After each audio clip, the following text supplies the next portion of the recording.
Hello, everyone, and welcome to the Soul Surgery Podcast. My name is Nikki Clinch, and I am your host.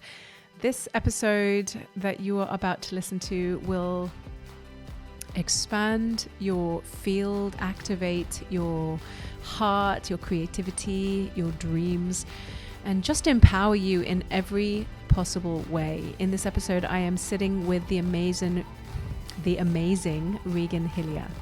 Regan is a quantum transformation coach. She is an MLP therapist, counsellor, entrepreneur, CEO, philanthropist, just all round, totally incredibly powerful, conscious, inspiring, activating human being.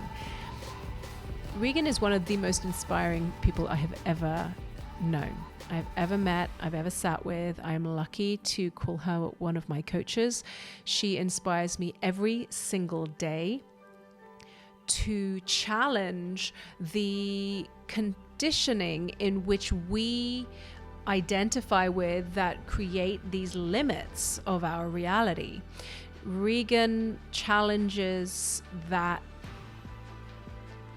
block. Regan challenges the walls in which that conditioning creates. She challenges the whole thing, knowing that who we are is infinite light and possibility. And she really lives that way. So this whole episode is about transforming our external reality by going within, by shifting what's happening on the inside. And you know that that's also very aligned with what I teach and what I believe in too. Regan literally helps thousands and thousands and thousands of people all over the world completely transform their relationships with money. She helps people make 6, 7, 8 figures in their business, multiple 8 figures. She runs a multiple $1 million business. And she does it in a way that is completely heart and soul centered. She comes from good. She leads from good. She has a vision to positively impact this planet in the best possible way. She teaches me that by allowing ourselves to receive more, by shifting and transforming the very stories and conditionings that are keeping us limited and stuck in this disempowering, small hiding place, does not serve this planet. She teaches that when you are brave enough to go in and shift internally so that your field expands greater and greater and greater and greater to greater capacities, and you're able to start receiving more than you ever imagined, that is aligned with your authenticity and the highest good, that is the greatest gift that you can give to this planet. Imagine, if you look at who's running this planet right now, the billionaires, the 1% that's running this planet right now, are any of them highly conscious? Are any of them led by the heart? Would you genuinely feel safe in your heart to have any of them do the highest good for this planet? Or imagine having highly conscious human beings who have done a lot of internal work, who are then making multiple millions, billions, and the impact they can have on the evolution of our planet and the healing of our planet. I mean, that just completely changes everything. So I've gone on a lot. Regan and I dive into a very deep and beautiful conversation. I hope it inspires you. I love her to bits. If you have any insights, aha moments, share them with me. DM me, tag me, share across your social media pages, write a comment under the YouTube video, or just email me through my website, nikkiclinch.com. And if you love this episode, please leave us a review, because your reviews really matter and they help this content spread far and wide. And if you love this podcast, subscribe, be part of our community. I love having you here. I welcome you here. It means a lot to me and to this work. So enough gabbing from me. I hope you love this episode. Let's head to Regan. Hey, Regan. Hey, Nikki. It's so wonderful to have you here. I wanted to say this before we turned the mic on, but I wanted to say that for the recording. We had so many energetic kind of storms that came up to try and kind of get in the way of us having this interview. So I'm really interested to hear what's going to come through. It's always the case when there are these little moments shifting something into happening in the perfect moment. It just means something really powerful is going to happen. And for those of you who weren't with me and Nikki 10 minutes ago, we literally jumped on to record this, and then thunder and lightning above me just went. So we're ready. All the elements are here. We're ready to go. We're like, bring it on. And actually, you know what? That in itself is such a good starting point. You know, with the topic, we're talking about shifting our external reality from within, like all the kind of energetic storm that it felt that I could feel. Like every time we kept trying to sit together, something would just, like your back even went out when we were meant to record and we had to move. And it's like, how much can you stay centered and rooted in an energetic storm, in a storm, emotional, energetic, all of that. So it feels really aligned, actually, so that we can still get our job done. We can still do what our intention is. Yeah. Exactly. And I feel that there's storms wherever you're at in life, right? I don't think there's any human who sits there and says, oh, I don't have storms. I don't have crazy things go on. I never have a challenge. You know, it's part of the human experience. But it's interesting, you know, when you look at this energetic concept of craziness or confusion or anything which is going on, which could be a perceived storm, most people go, you know, that's something I don't want in my life. But people don't realize that in the middle of the storm is generally one of the biggest gifts that you unlock. It's like being in the eye of the hurricane, right? Can you bring your internal reality to sit in the eye of the hurricane where there's total stillness and there's total depth and there's total clarity and there's total connection and groundedness simultaneously while everything is spinning and perceived madness around you? Can you be in that place? Because I believe that's the place that you unlock. That's the place that you go, oh, let me actually move with the storm instead of trying to fight against the storm like most people do. So I really think the storms, when they show up, are a great, great potential and moment of opportunity. Yes. Wow. I love that. I couldn't agree more.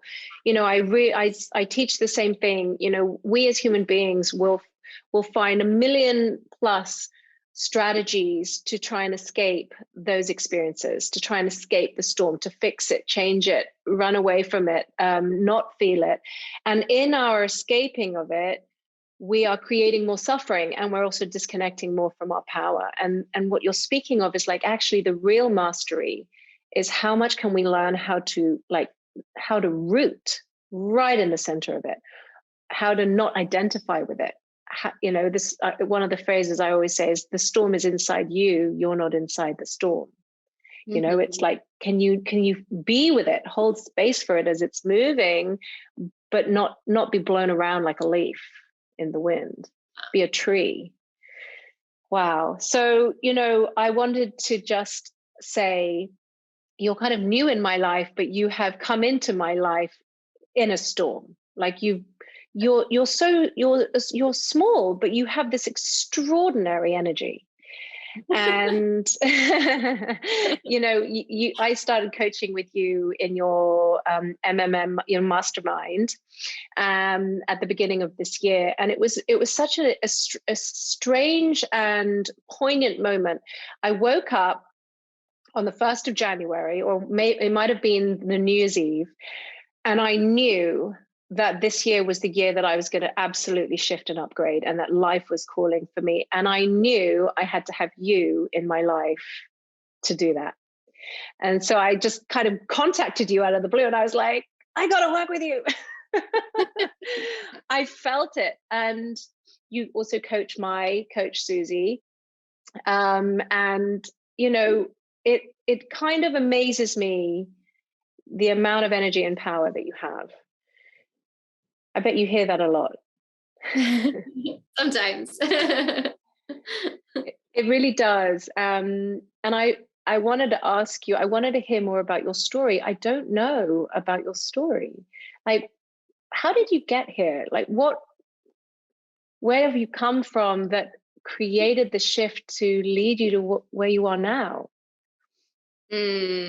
Absolutely. And I think it's so important to go back, because it's easy to maybe, I don't know, jump into a mastermind today or follow someone on social media and just have a certain perception. And I think easily we tag, oh, that's just who that person is. But, you know, just like you, Nikki, I feel I've been birthed and created over and over and over into different iterations of myself to lead me to this moment today. So thank you for those sweet, kind words as well. I really appreciate them.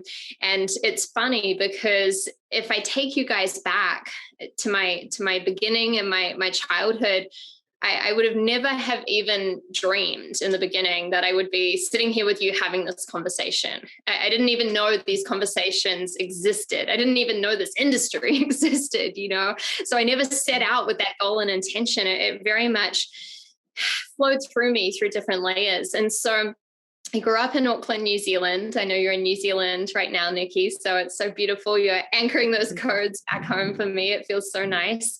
And, you know, I grew up in a family who very much believe in following the system and going to school and working really hard and getting good grades and getting a 9-to-5 job. And, you know, my dad has always been an entrepreneur. He's always run a very small business his whole life. And he kind of always told me that business was hard and entrepreneurship was hard. And you know, if he was able to have opportunities and go to university, he would have been an architect and been a very well-paid architect. That was the narrative I grew up with. So, you know, I finished school and then went to university and, you know, studied architecture to unconsciously fulfill that dream, right? Yep. And it was interesting because I had a moment when I was at architecture school, and a moment where a new lecturer walked into the lecture theatre and he got us to do a process, a visualization process that I'd never, ever, ever done. I'd never meditated. I'd never visualized. I'd never done anything like this. So I was about 18 years old and he got us to close our eyes, and he had, you know, hundreds of us sitting there closing our eyes, and he said something along the lines of, you know, welcome future architects, welcome to the future of the architect that you were born to be. I want you to picture your life 20 years out from now. I want you to smell it and taste it and live it. And, you know, of course, everyone got super inspired. Nikki, I saw the worst case scenario possible. I saw myself sitting in a job in the corner of a dark room at midnight, doing something that I knew deep down I wasn't here to actually do. And I freaked out. I freaked out because I saw this so clearly. And I had this moment where it's like my body disconnected from my mind and my body just got up. I just knew I needed to get out. And I ran out of that room. It was almost a soul trauma response to what I'd just seen. And I made a decision in that moment. I was like, you know what? I'm just going to figure out why am I here? Because I just saw that. And I know that even though I'm good at it and everyone's told me this is what I should be doing, that's not me and it's not my life and it's not my truth. And so I did what was probably the scariest thing in my life at that time as an 18-year-old. I picked up the phone and I rang my dad and I called him and I said, you know, Dad, I love you and I'm really sorry, but I don't think I'm going to be an architect. And there was this moment of silence. I was like, hello. And to my surprise, you know, my father's amazing. He turned around and he's like, you know, baby, I want you to be happy at the end of the day. He said, I respect your decision. And I was like, really? Yeah. Really? And he said, yeah. He goes, so what are you going to do with your life?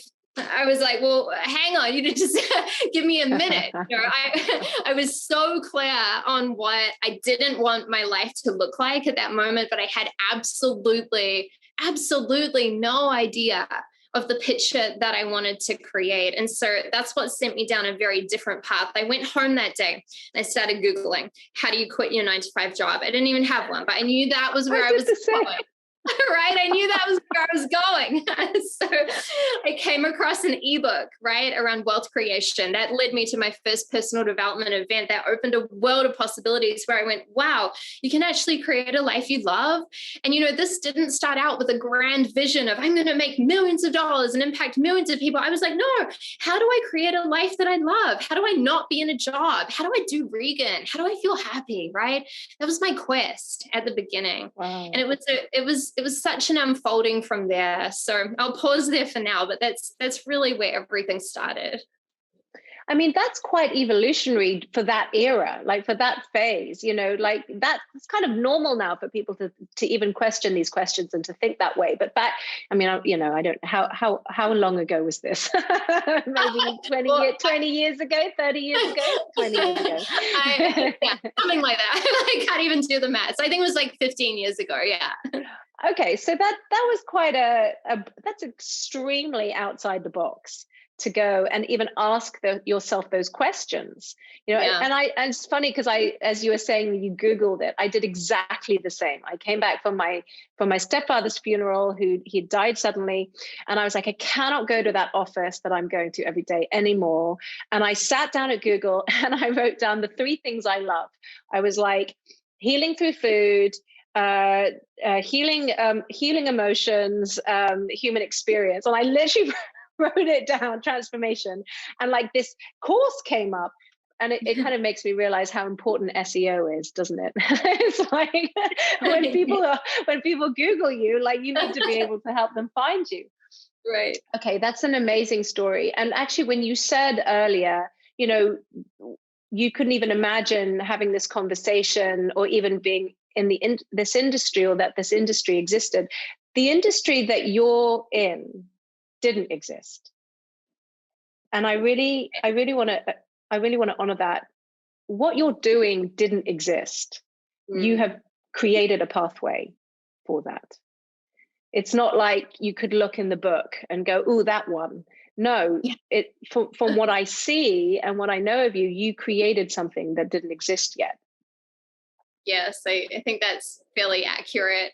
And, it was from actually frustration with the industry that the creation of these new pathways have formed.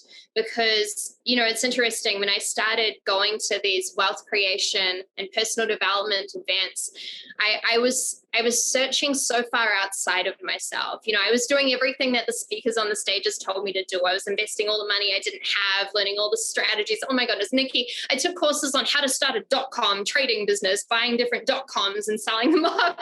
It was crazy. I learned how to trade Forex. I was a currency trader for a while. Like, I was doing all these things outside of myself. And, I hit this point where I was over 6 figures in credit card loans and personal debt, not for holidays and shoes and cars, but for mentoring and coaching and education. And my life wasn't reflecting those results. I was trying to start businesses. They were failing. I was kind of unhappy inside myself. I was clutching. I was in scarcity. And I had a mentor at the time. His name was Simon. He's still a dear friend of mine. And I remember saying to him at one point, I was like, you know what, Simon, maybe I'm not cut out for this. I hear all this talk about all these quote unquote successful people, and, maybe I should get a job. Look, it's not working. And, he said something which flipped everything for me. He said, Regan, success in whatever you want to create in your life is 80% your inner game. It's 80% your psychology. It's your mindset. It's your energy. It's 20% what you then go and do on the outside. And he said, what are you doing about that 80%? Tell me every day. What do you do on the 80%? And I said, well, what do you mean by the 80%? He's like, you don't even know what it means, let alone you're not doing any of it, right? And so that threw me into a whole new world. All of a sudden, I was like, oh, how do I find Regan from the inside out? Oh, okay, this has led me to hypnosis and MLP and now energy work. And I started going down these different pathways. And the minute I fused that with the action that I was taking outside of my business and my life, everything started to change really, really, really fast. But I needed that wake-up call. I needed to go so far outside of myself to get clarity on going, oh, okay, there's actually this whole other piece over here. Yes. So at that beginning phase, when you started doing that inner work, and it sounds like you were training in the inner work as well, what was the biggest story or frozenness or contraction in you that you first had to release in order for the kind of the big expansion or the shift to start happening? Was there a particular story that you faced or you came up against? I think there's been many. I think there's been many. I think there's been so many unfoldings of it. One that comes to mind is specifically around money. And this was still very early on in the beginning, but this was when I'd started doing some inner work, and I'd starting some companies, and things were starting to move. I was starting to see physical success. It was really interesting. I kept hitting this income threshold in my business, and no matter what I did, I just could not surpass this amount. I would even try and do it less. I would do more. I'd try all these different strategies, and the same amount of money, almost to the dollar, would show up. And I was like, you know what, this is crazy. There's something else going on. And so I was journaling on this and starting to go deep on this. And I just kept seeing this image of my father. I kept seeing this image of my dad. I was like, what does my dad have to do with this? And then this thought came into my head, and I was like, oh. And I picked up the phone again, and I called him, and I said, Dad, can I just ask you a random question? In business and all of your years, I said, what has been your biggest month? What has been your biggest financial month? And Nikki, he told me that number to the dollar. Wow. And he's like, why are you asking? I was like, that's awesome. I've got to go. I hung up the phone. I realized that because I have a very close relationship with my family, with my parents, and especially with my dad. I realized I was in this place of trying to maintain unconscious connection and rapport, because my unconscious system of safety, and I saw all of this in this moment, had been wired to go, well, hang on, if you surpass that and all of a sudden you're generating more money than your father, what's that going to mean for him? What does that mean for him and his structure as a man?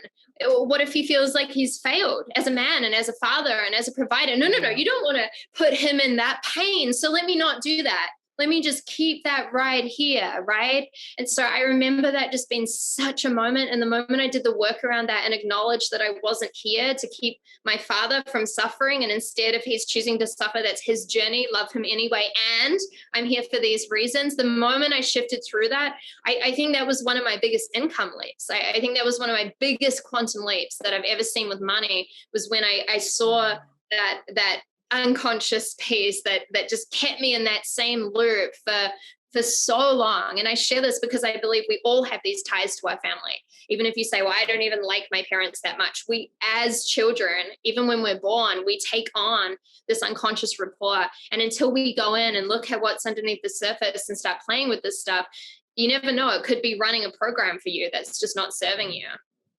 Yes. I mean, I actually was just speaking to a client about this the other day. Like even when my clients will say, I don't like my parents that much, or I don't love my mom, that in itself is a protection. It's just human nature. We're animals. It's just human nature to have this deep, deep, deep love for the ones that bore us here. And so the I don't like them that much is a protection, and that is a block in itself. And so even to kind of go down that road of owning how much you were unconsciously trying to stay connected to your father, it opens your heart. You have to dive into your heart even deeper, right?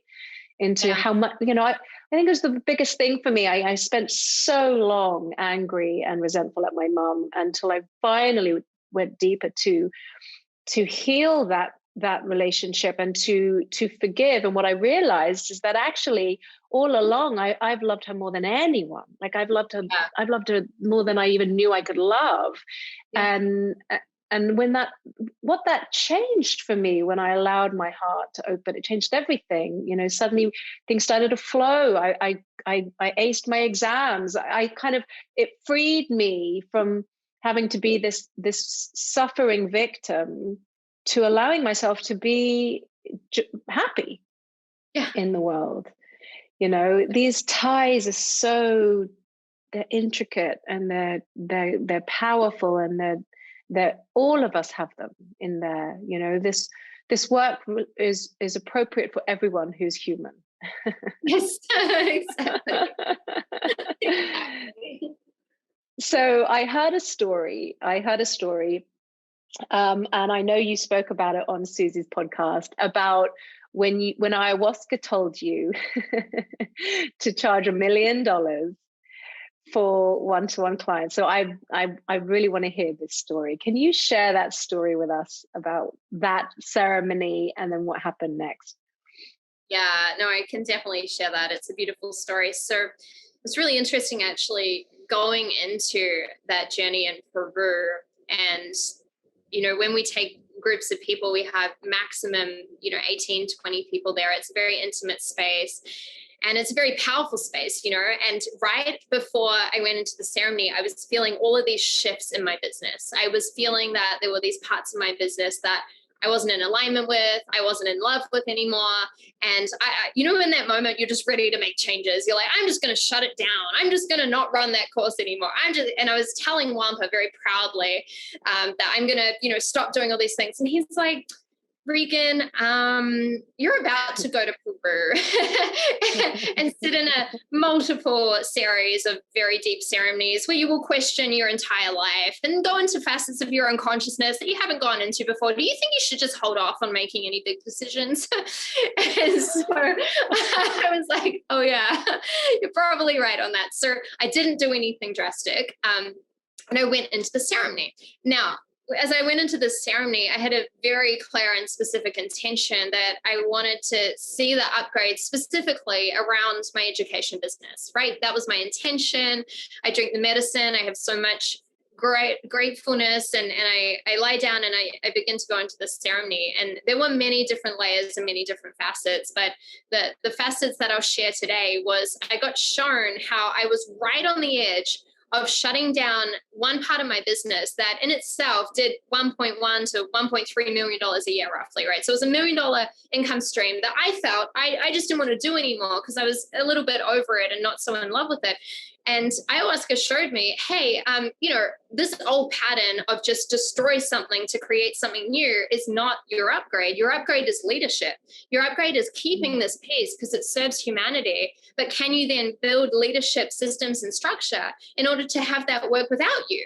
I was like, why didn't I think of that? And ayahuasca's like, technically you did, because this is all your own consciousness coming through, right? So that was one big shift. And the other big shift, which you referenced, Nikki, was my journey with one-on-one clients. Now, I came from the one-on-one space, to fill in some of the gaps on that story after I went down that pathway and I started doing the inner work and things started changing. My life started changing and people started naturally coming to me and they started asking me, how did you do that? How did you start that? How have you been able to do this? And so I became this one-on-one coach almost by default. I didn't really know what a coach was. I never trained as a life coach. I just started calling people back and helping them totally for free. I wasn't even charging for it. And then people started calling me back in tears saying, thank you so much, Regan. You've totally changed my life. Now that this has happened, this has happened, this has happened. And for me, that was the very first time I felt a sense of purpose, right? And so it was from that place that I thought, oh, hang on, there's really something to this one-on-one exchange, which is going on. So I maxed myself out at that point in time. I literally was on the phone for 8 to 10 to 12 hours, 7 days a week, loving every minute and loving my clients. But it was crazy. It was so crazy. Nikki, I have to tell you, my very first one-on-one client was a 12-week coaching package. And I would call her once a week for 2 hours at a time. Total for the 12 weeks, I charged her $300, right? Wow. That is where I started, okay? And that's important for this story. That was my baseline. And that was my happiest $300 of my life. I was like, someone's paying me for me helping them on the phone. This is amazing, right? So I came from this path and I overdid that path. I shifted into speaking to groups. I then shifted into online. And when I saw the beauty and the leverage of the online world, I was like, I'm not going to do one-on-one anymore. Like that's my past life. I'm done with that. There's, people would say, can I hire you one-on-one? I'd be like, you can't hire me. There's no option. Like, I don't do that. I'm sorry, but you can join a container. You can join a course. You can watch this video. So I'm in this place and then I'm in the ceremony, right? And the medicine starts showing me, it's time to work with one-on-one clients again. I was like, no. Listen, you don't understand. I've been there. I've done that. I'm not ready for that again. Right. And she started showing me super specifically that when I am to work with these people one-on-one, it's $1 million container.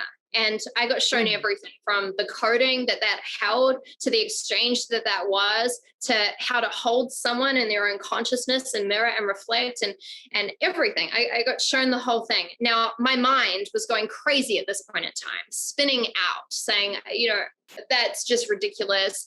Who am I to do that? There's no, my mind was in full battle. And I learned very quickly in the ceremony that it was going to be very painful if I didn't surrender at some point. So I went through this place of surrender, and I got shown very, very, very clearly that I wasn't to do anything in order to have these clients come to me. Because of course I'm asking the medicine, well, okay, what do I do?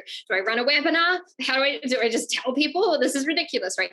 And the medicine says to me so clearly, no, Regan, you're not meant to do anything. You're meant to embody the frequency and the people will come to you. And she told me 5 people will come. And I was like, okay, I've really lost it. Like, they talk about losing your mind in ceremonies. I was like, I'm out. This is it. Like, I'm just going to lie here and say yes. And like, whatever, just like let this journey be over at some point. Now, after the ceremony, I was in such resistance to it. My mind was still going totally crazy, okay, with all the stories and all the reasons and all the beliefs and all the money stuff and everything, the value stuff, the worst stuff, all of it coming up. And it took me a good 2 or 3 days before I even told Wampa. And I told him this.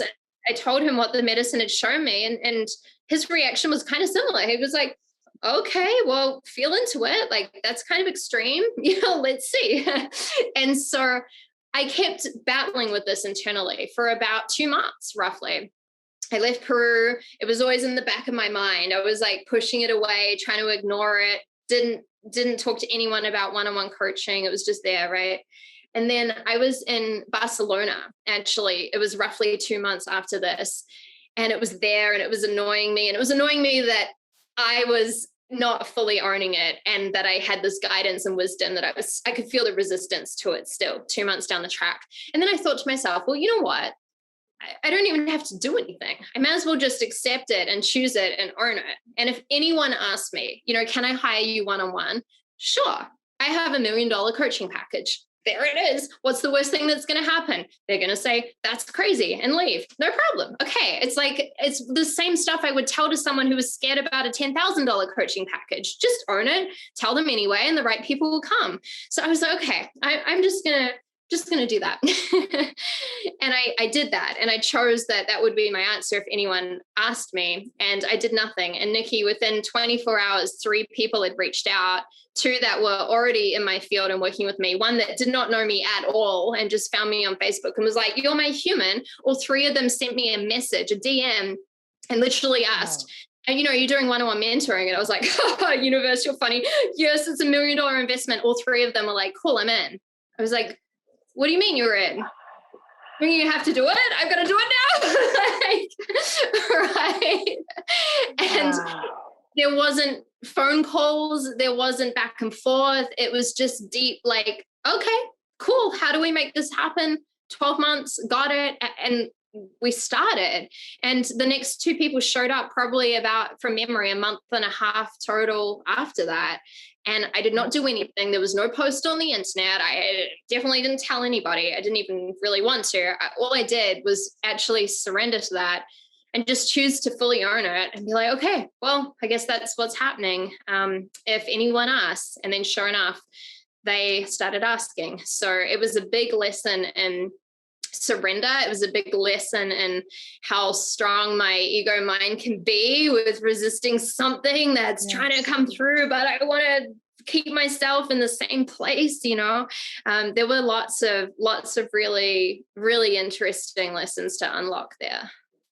Well, let's look at those lessons, because that's just such a powerful story. And I can relate to that story, not to that level yet, but I can absolutely relate to the same struggle and internal battle that goes on when you're being quite clearly asked by life to expand, in your container, in your field, in your energy, in your whole being in the world. When you're taking on 5 clients at $1 million each, already energetically, I can feel like the field that creates in life is enormous. Like the ripple effects of that, the work that they go and do in the world is huge. Yeah. So let's talk about that because you said, I kept ignoring it. Like, what is that? Why do we do that? I mean, I have my answer to that, but I want to hear from you, and I want everyone to hear this. Why do we do that when life is clearly saying it's time? Yeah. Tell me why. I believe we do it to keep ourselves safe from a very, very, very unconscious place. And our unconscious system, when you understand it, is not necessarily wired to make you a superhuman overnight. It's wired to keep you safe. It's wired to keep you alive. It's wired to keep you breathing and keep your heart beating. And if there's if you're watching a movie on the TV screen, there's a shark, and it jumps on the screen, your whole body goes, when the shark, but your conscious mind knows it's not a real shark. It's not going to eat you, but your whole system reacts as if the shark is launching at you. It's a little bit like that. We have these things and our mind goes, oh, that's a really good thing for us to do next. But our unconscious system goes, no, I don't know about it. Right. And so yes. I think one of the most important and fastest ways to deal with this. And I've done this so many times and would recommend everyone does this actually. If you have a goal or intention or anything you're looking to call into your reality, is to really paint the picture of what's beyond that goal, what's beyond that intention, what's beyond that reality. Because what happens is that if you have this goal and your unconscious system can't see what's next, it doesn't know what's next. It's like a fuzzy, dark hole, and it marks it as fear and death and the unknown and super dangerous. And so it does whatever it can do to keep you in this space of comfort, this place of safety, this place where it knows how to function and operate and keep you alive. But the minute you say, okay, here's the goal. And by the way, if I'm in the goal now, the next goal would be this. My reality would then be this. If I was already living in the dream home now, then I'd be focused actually on this piece over here, right? If you were doing this and going into these layers, your whole system goes, oh, hang on, not only is it safe over there, it's actually really good. In fact, I think I want to help get the system to there. And it actually joins you in the acceleration process rather than fighting against you. So, looking back on those months where I was in resistance with this piece, and it was an interesting piece because I don't feel that it was anything that I intentionally was like, that's my goal, and then got into resistance. It was more like I was shown it through the medicine. It's interesting, right? And was like, and it took me time to like lean into it and embody it and actually choose that, okay, that can be my reality, right? But I think if I was to look back and do something differently, if I wanted to accelerate that resistance, I would have just painted that picture. I would have gone, okay, well,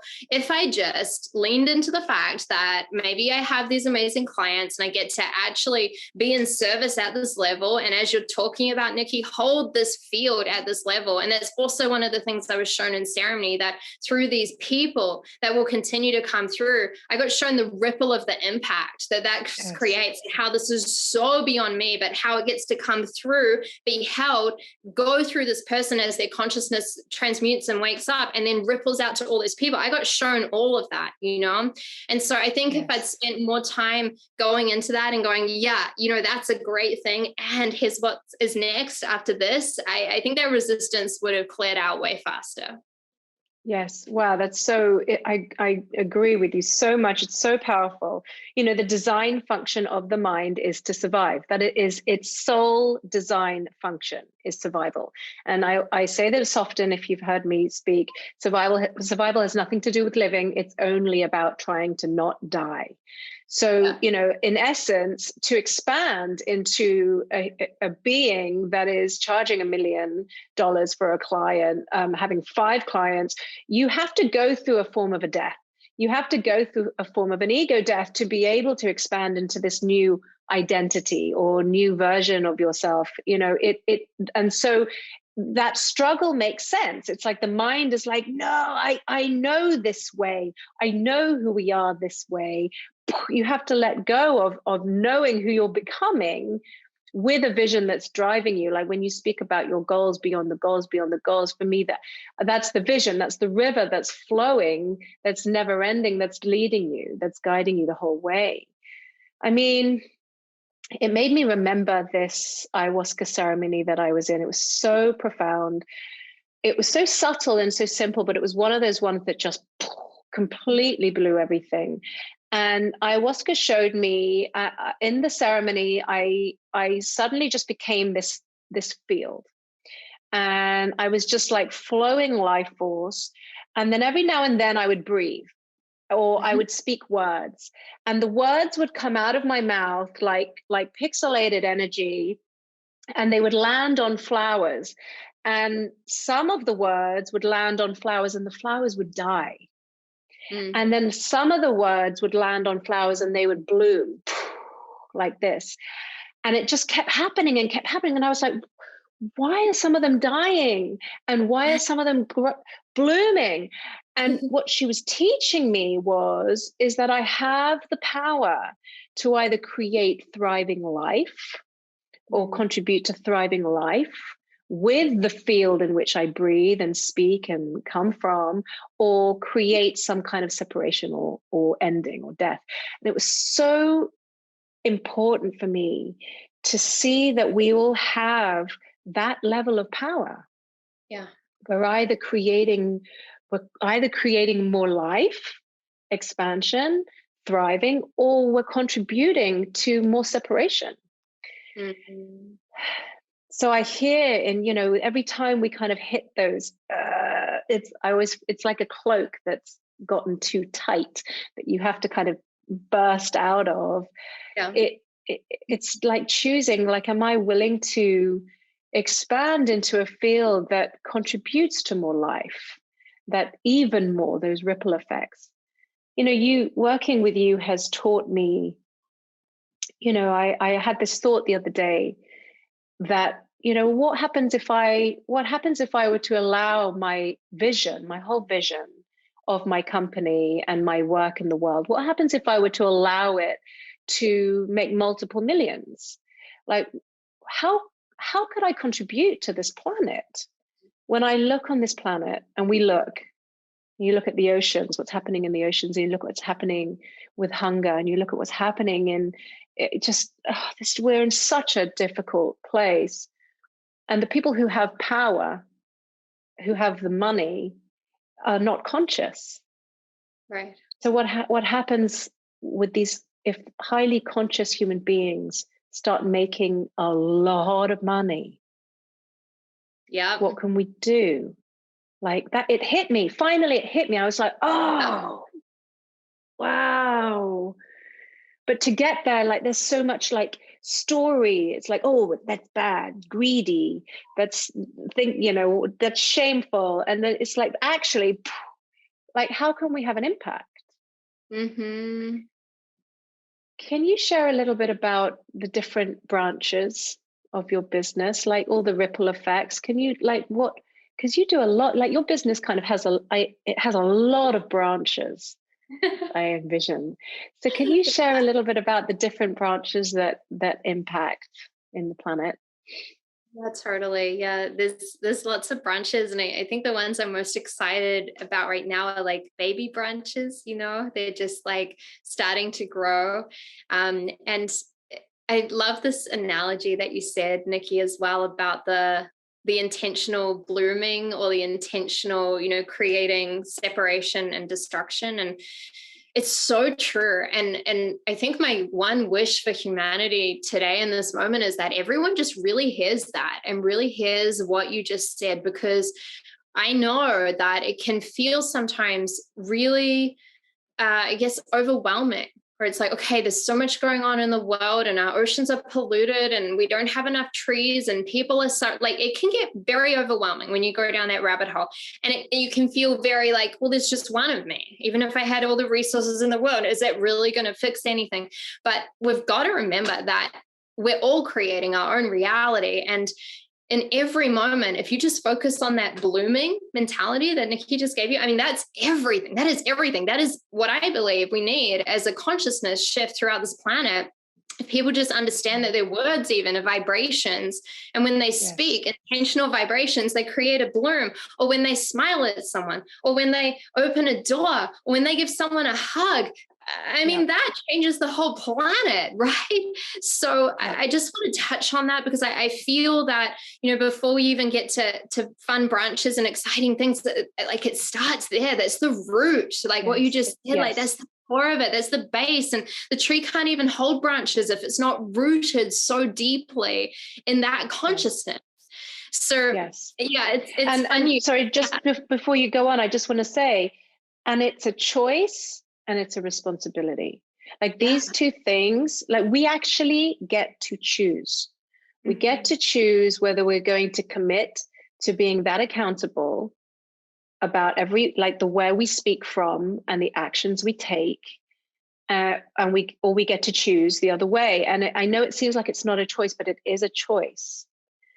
And it's a responsibility to commit to every day. Like it's a lifelong commitment. But it's a worthwhile way to live your life, right? To use this life is to commit to that. Exactly. So you go on. Yeah, no, it's perfect. And life is the real ceremony. You know, you can go and sit in ceremony all you want and sing and pray and jump around, but like, how are you in life? You know, that's really when it matters. You know, we always tell people at the end of Peru, we're like, yay, you've completed all these ceremonies and done all this work. Now the real ceremony starts.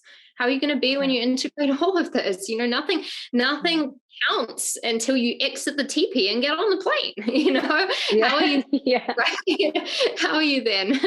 So, you know, it's fun with these branches. And I was actually having a conversation just last night with one of my dear soul brothers, beautiful friends.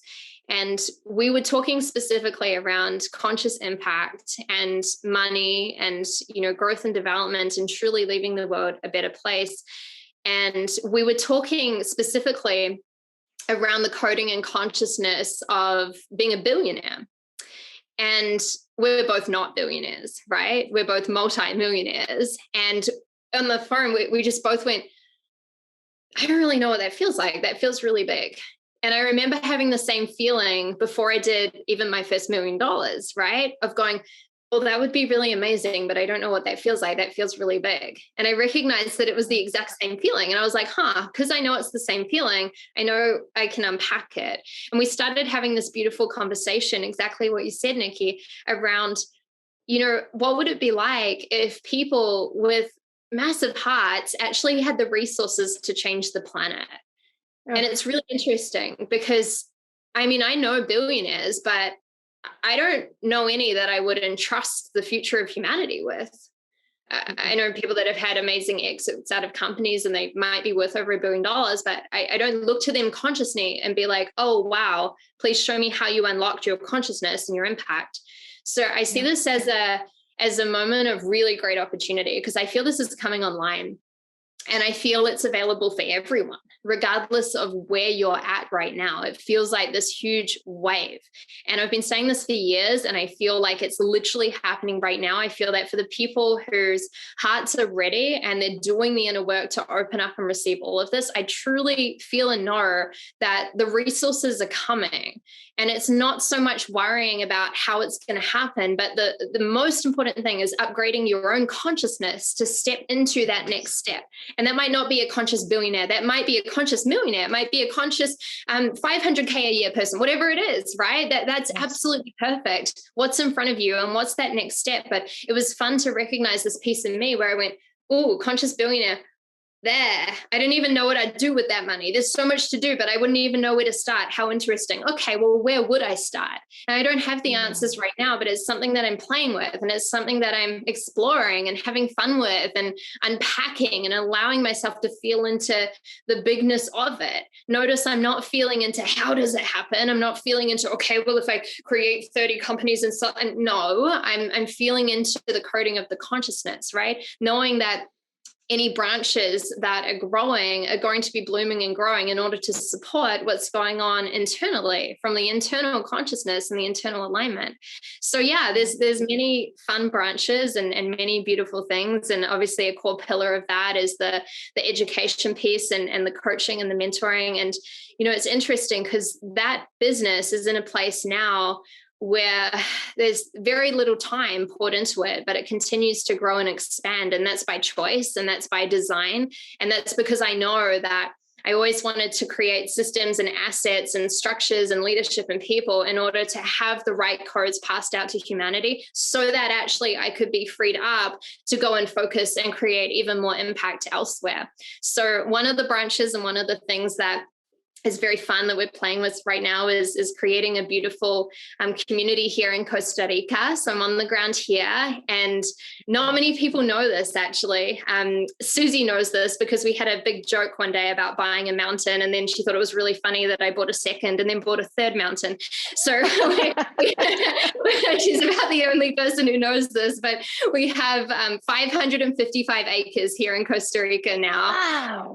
Yeah, that has grown and expanded, and there's lots of layers of this project, from a really beautiful ascension spa to house really incredible subspacing healing technologies, regeneration technologies, beautiful quantum machines and processes combined and fused with healing and people, of course. And then working out and I'm not going to use this term, but for want of a better word, a mystery school also on the land, but it's no longer going to be a mystery, it's going to be the opposite of that word, in the sense that we get to create and birth a beautiful new school fused with what people need in this day and age, fused with entrepreneurship, but fused with healing arts and shamanism and many of the things that are actually forgotten in these school systems. So those are some of the branches and some of the funds and the play around this. There's ventures in the crypto space around creating a cryptocurrency fund in order for allowing everyday people to come in and actually amplify their wealth. And this is a big part of allowing the resources to get in the hands of the right people. There's also another crypto project which I'm working on in order to put the land back into the hands of the people. I don't know if you've seen recently, but Bill Gates he's the number one landowner in the entire world now.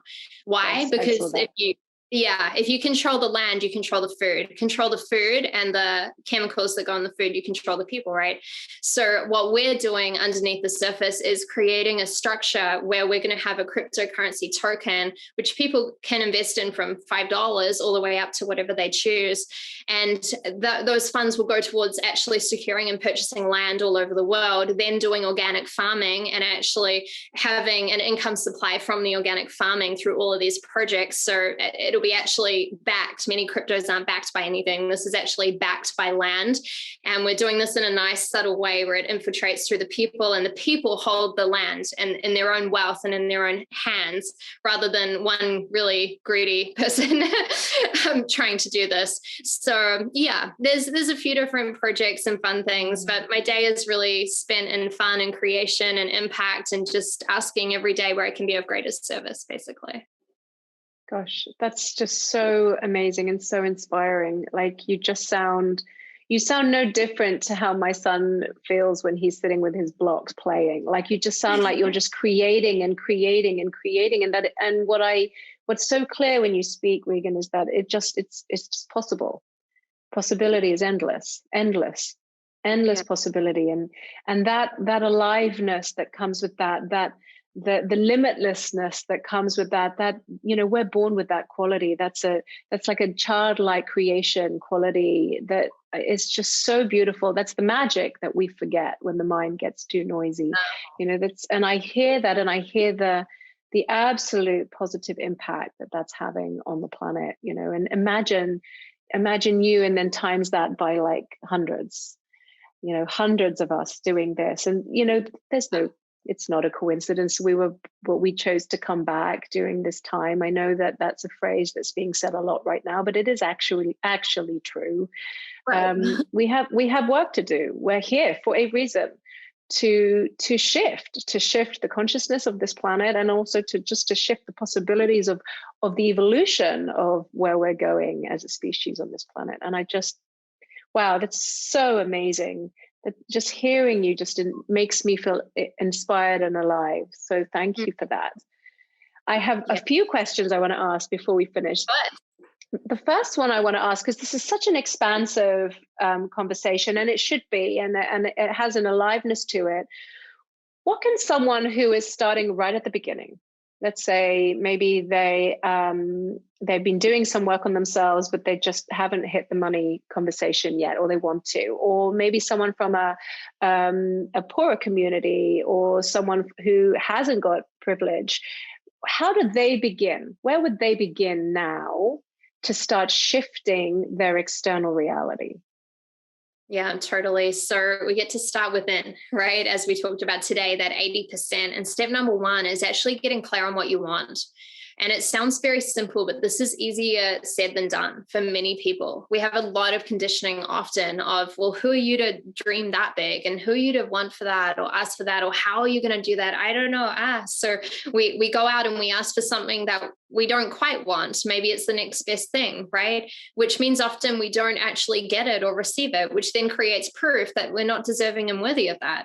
So it's really important to spend time, even if this takes you weeks, sit there every day and ask yourself, what is it that I actually really want? And I always hit thresholds around this too. Just the other day, I was going into this exploration of consciousness and money, and I was writing down these numbers, and I'm like, why? I don't really need or want for anything else in my personal life. I mean, why? I had to dream into reasons that were bigger than myself, bigger than I was dreaming into in that moment, And so that's the first step. The second piece around this is similar to what we talked about earlier. It's really important to expand your capacity to receive. So once you're clear on what you want, for step number 2, I want you to ask yourself, okay, if I was already living that, if that was my reality, if I woke up tomorrow and that was there, the money was there, my dream life was there, whatever that looks like, what would you then dream for? What would you pray for? What would you get excited about? What would you hope for and wish for? And the minute you start anchoring into that, we go past this sabotage piece of wanting to keep you safe and in the same place. You start painting this picture. Oh, I can actually hold more than that. And everything accelerates. Step number 3 is to then get really raw and real with your human limits. Everything which has come up from your fear and your sabotage and your self-doubt and telling yourself you're not enough, whatever is going on. I really believe it's not about not having any of that anymore. I have that. I know you have that, Nikki. Every human has this stuff, and it comes up at different layers and different levels, right? The real game is how quickly can you acknowledge that and dance through that, right? Are you able to stand on the stage even if your knees are shaking, or do you never get on the stage because you're worried your knees are going to shake, right? So it's acknowledging. Ask yourself in the step number 3, what is currently blocking me or stopping me or slowing me down? Okay, well, I'm scared and I'm worried about this and I don't know how to do that. Write it all out, look at it and be like, okay, well, can I move forward in spite of that?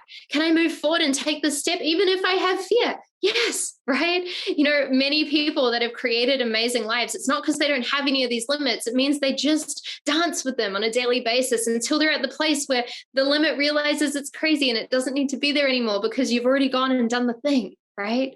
Yes. Step number 4 is to connect with the highest version of yourself. Okay, we're multidimensional beings having a multidimensional experience, and most people just wait out their future to eventually evolve into a version of them. But what I love to show people how to do is to connect with a version of them simply by requesting that you connect with a version of you, say 5 years out from now.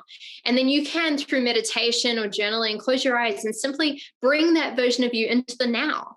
And ask yourself, how does this version of me walk? How do they talk? How do they dress? What do they say yes to? What do they say no to? What do they no longer tolerate? What do they eat? What kind of people do they have around them? Start tapping into that version of you.